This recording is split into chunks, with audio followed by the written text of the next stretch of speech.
নমস্কার বন্ধুরা, আমি মানস বিশ্বাস। দ্য বং ইন্সপিরেশন ইউটিউব চ্যানেলে তোমাদের সবাইকে স্বাগত জানাই। তা 1 মার্চ এবং 8 মার্চে ডব্লিউবিএসএসসি গ্রুপ সি এবং গ্রুপ ডির পরীক্ষা তোমরা যারা দিয়েছো, মোটামুটি বলতে চললে আর কিছুদিন পরেই কিন্তু 1 মাস অতিক্রান্ত হয়ে যাবে। তা তোমাদের কিন্তু এখনও পর্যন্ত এই দুটো পরীক্ষার অ্যান্সার কিটা প্রকাশিত হয়নি। তা তোমরা অনেকেই আমাকে বারে বারে জিজ্ঞাসা করছো যে দাদা, অ্যান্সার কিটা কবে প্রকাশিত হবে। তা দেখো, তোমাদের এই অ্যান্সার কি প্রকাশ হওয়ার কথা কিন্তু অ্যাকচুয়ালি এসএলএসটির মতো যদি হয়, মানে 7-8 দিনের মধ্যে বা 10 দিনের মধ্যে অ্যান্সার কি প্রকাশ হয়ে যাওয়ার কথা ছিল, কিন্তু অ্যান্সার কিটা প্রকাশ হয়নি।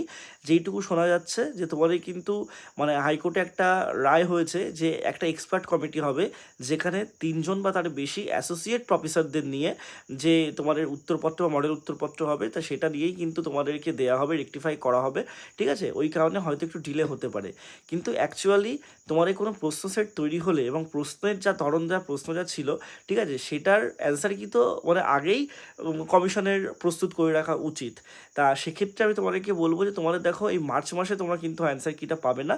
তোমরা মোটামুটি এইটুকু ধরে রাখতে পারো যে এই এপ্রিল মাসের 15 তারিখের মধ্যে তোমাদের কিন্তু অ্যান্সার কিটা মানে দিয়ে দেওয়ার সম্ভাবনা সব থেকে বেশি। সবাই সুস্থ থেকো, ভালো থেকো। তোমাদের যদি আর কোনো কোয়ারিজ লাগে অবশ্যই জানিও, আমি সংক্ষিপ্তভাবে ভিডিওটা করে দিলাম।